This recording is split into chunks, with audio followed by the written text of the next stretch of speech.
Ghanaians living abroad seem excited about gradual improvements in Ghana, yet are worried about identifiable concerns they deem impediment towards desired goals.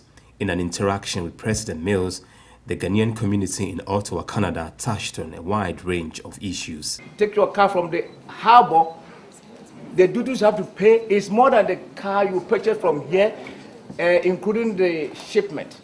So my concern, my pledge to the president, what can you do? We'll take a look at this and see whether indeed our tax regime is too high. Let's face it, what we do normally is that we have some guidelines which are prescribed by ECOWAS, and therefore we try to ensure that there is some uniformity in our tax system.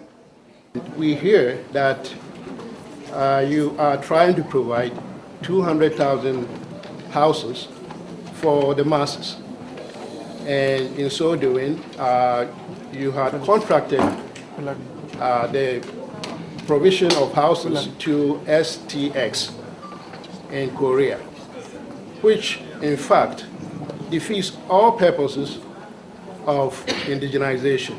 You know that under company law, a company takes the nationality of the country in which it is registered.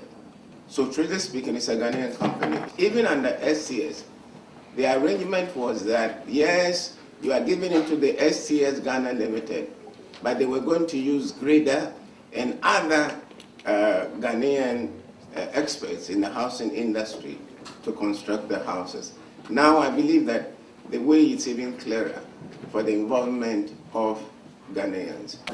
The last visit I had in Ghana, I noticed that there were quite a lot of vehicles that did not appear to meet the roadworthiness test. In other words, they were still working, but it was really questionable whether they were appropriate for transportation purposes. One way of solving this problem is by improving the public transportation system.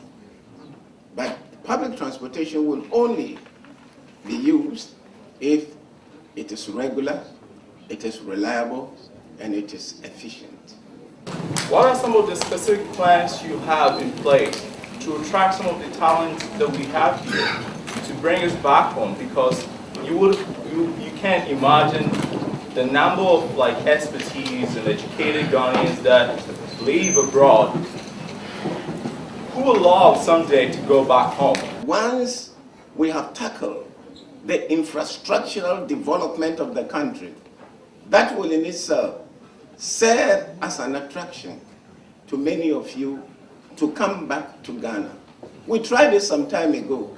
About 15 years ago, we even set up a fund to encourage people to come back home. But they did it. Some came and went back. And if you interview them, the simple answer was that there was no job satisfaction. Minister of Foreign Affairs and Regional Integration Alhaji Mohamed Mumuni disclosed that an annual remittances to Ghana is about $4 billion, surpassing tourism. This is Kwesi Jansa in Ottawa, Canada, for Metro News.